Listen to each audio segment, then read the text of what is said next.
सम्माननीय सभामुख महोदय, सर्वप्रथम त म सबैजनालाई हार्दिक शुभकामना र बधाई ज्ञापन गर्न चाहन्छु।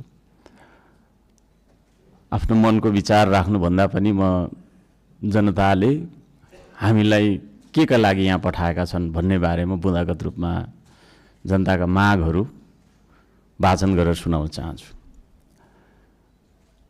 तर त्योभन्दा पहिला चाहिँ हामीले पक्कै पनि देश बनाउनका लागि, देश परिवर्तन गर्नका लागि भनेर आएका छौँ। सबैभन्दा पहिला आफैलाई परिवर्तन गर्नुपर्छ भन्छु म। अघिल्लो शपथ ग्रहणको दिन पनि हामी 12 मिनेट 46 सेकेन्ड ढिलो थियौँ भने आज 16 मिनेट 55 सेकेन्ड हामी ढिलो भएका छौँ। जनताले हामीलाई यसरी ढिलो गर भनेर यहाँ पठाएको हो जस्तो मलाई लाग्दैन। त्यसो भएको कारणले प्रत्येक मिनेटको महत्त्व यो सदनले बुझोस्, सरकारले बुझोस्, हामी सबैले बुझौँ।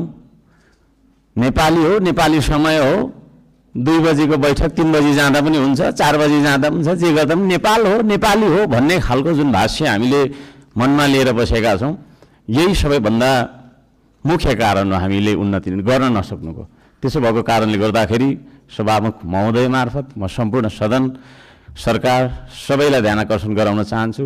आउँदा दिनमा हामी बैठक सुरु हुनुभन्दा थोरैमा पनि 5 मिनेट अगाडि उपस्थित हुनुपर्छ।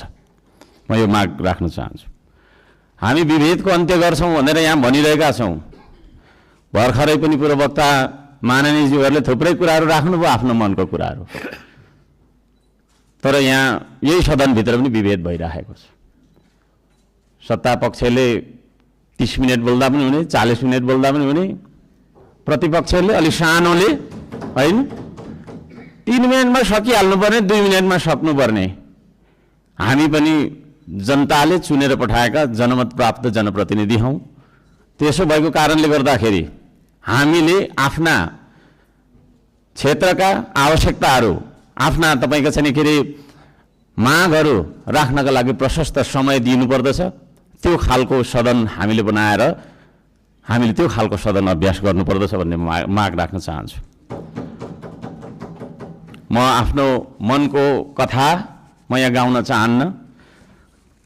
अब मेरो आफ्नो मन्तव्य राख्नुभन्दा पनि सरकारले कसो गर्नुपर्ने हो त? हिजो इतिहासमा हामीले के गर्यौँ, कसले के गर्यो, कुन नेताले के गर्यो, कतिको तपाईँको हामीले सङ्घर्ष गऱ्यौँ, के गर्यौँ भनेर नआवश्यक छ जस्तो मलाई लाग्दैन।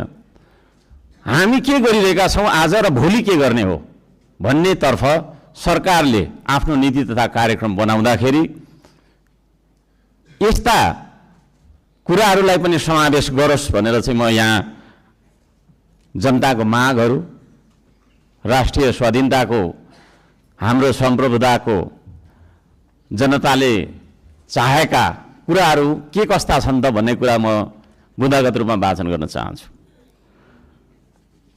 पृथ्वी रहन्जेलसम्म यो देश रहिरहनुपर्छ, हाम्रो देशको चन्द्र सूर्य अङ्कित झन्डा रहिरहनुपर्छ।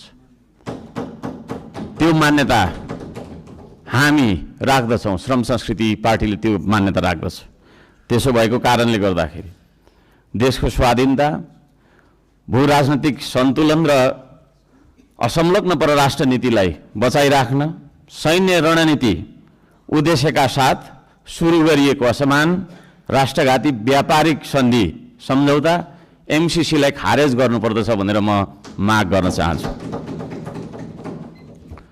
2 नम्बरमा सीमावर्ती क्षेत्रमा छिमेकी मुलुकहरूले गरिरहेको गतिविधिलाई सक्रिय रूपमा नेपाल सरकारले निगरानी राख्नुपर्दछ र संयुक्त राष्ट्र सङ्घ लगायतका निकायहरूमा गएर हाम्रो देशका 4 किल्ला कति हो त हाम्रो भूगोल भन्ने सिमाना यकिन गरेर सिमानाको रक्षार्थ नेपाली सेनालाई खटाउनु पर्दछ भन्ने म माग राख्न चाहन्छु। नेपाली जनताले यो माग राखेको कुरा म जानकारी गराउन चाहन्छु। जनताले सोझै चुन्न पाउने प्रत्यक्ष कार्यकारीको चुनाव गर्नेतर्फ सरकारको नीति तथा कार्यक्रम अगाडि बढोस्। यदि सरकारले 2/3 नजिकको सरकारले त्यो कुरा अगाडि सार्छ भने त्यसमा हामी सबैले सहयोग गर्नुपर्दछ। नम्बर 4, जेनजी आन्दोलनमा डिस्कोड चलाएर जेनजी बालबालिकाहरूलाई स्कुल ड्रेसमा आन्दोलनमा बोलाउने, शान्तिपूर्ण आन्दोलनलाई भड्काएर हिंसात्मक बनाउने, आन्दोलनमाथि अन्धधुन्ध गोली चलाएर दमन गर्ने, 23 गतेको घटना घटाउने, साथै 24 गते सिंहदरबार, संसद भवन, सर्वोच्च अदालत जस्ता सरकारी भवनहरू जलाउने कृत्य गर्ने मान्छेहरूलाई पनि तपाईँको चाहिँ के अरे कारबाहीमा ल्याउनका लागि उच्च स्तरीय छानबिन समिति आयोग गठन गर्नका लागि हामी माग गर्दछौँ। 5 नम्बर, सम्पत्ति छानबिन तथा शुद्धिकरण अभियान सुरु गर्नुपर्दछ। सबैभन्दा पहिला अहिले सरकारमा रहेका मन्त्री परिषदका सम्पूर्ण मन्त्रीहरू, सांसदहरू, हामी सबैजना सबैको तपाईँको चाहिँ के अरे हाम्रो सम्पत्ति छानबिन हुनुपर्दछ। हामीबाट सुरु गर्नुपर्दछ त्यो चिज, किनभने हामी नियम कानुन बनाउने भने हामीबाटै त्यो कुरा लागू भएर जानुपर्दछ।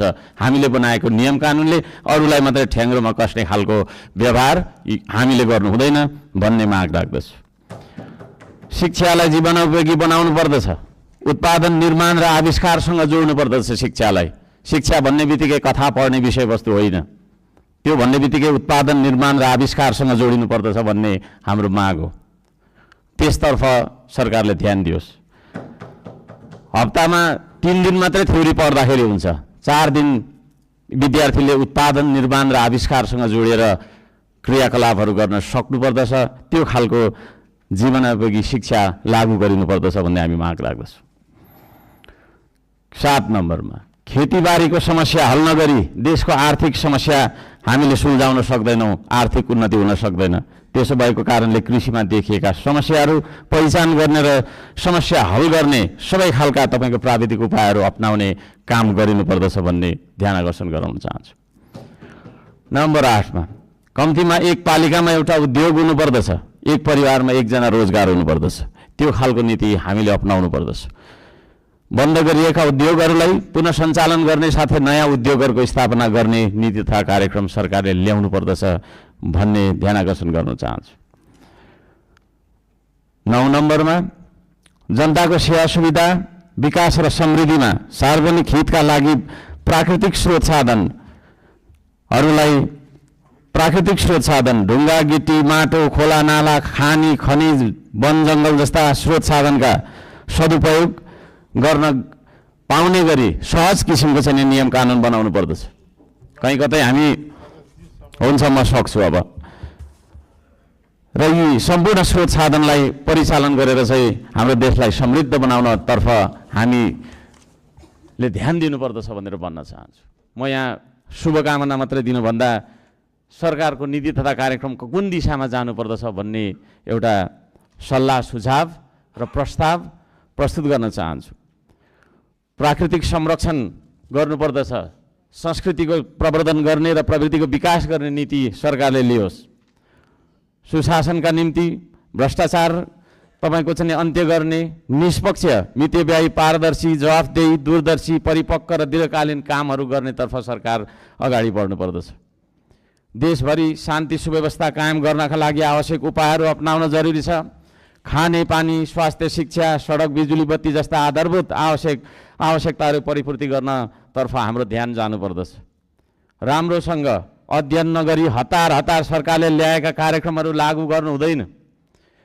कुनै निर्णय गर्नु अघि तपाईँको प्रतिपक्षी दलहरूसँग सल्लाह गरेर सबै पक्षको उचित सल्लाह लिएर चाहिँ सरकार अघि बढे। निर्णय गर्दै पछि हट्नुपर्ने नियतिबाट होइन सरकार बच्न सक्दछ।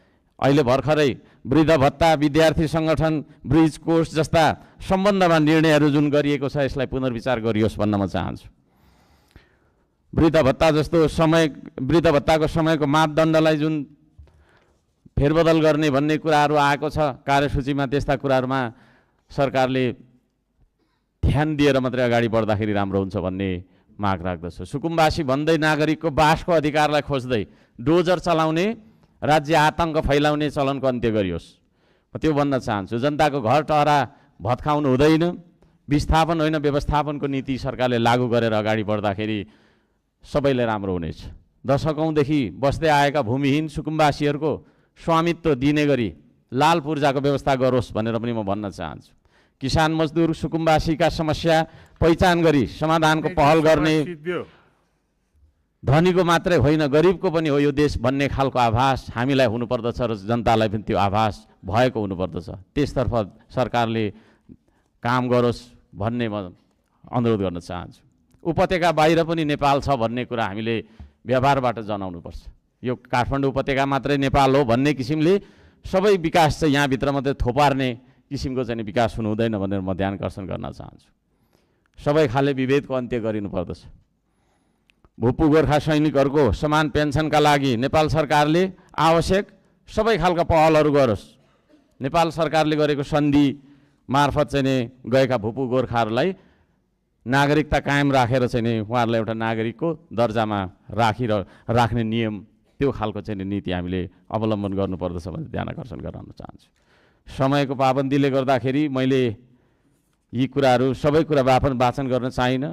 माननीय सभामुख महोदयले 2-3 चोटि भनिसक्नु भएको छ र यो म पत्र सम्माननीय सभामुख महोदय मार्फत टेबल गर्न चाहन्छु र यस सल्लाह सुझाव अन्तर्गत सरकारले आफ्ना विचारहरू आफ्ना नीति तथा योजनाहरू अगाडि बढाओस् भन्ने म माग राख्न चाहन्छु। धन्यवाद।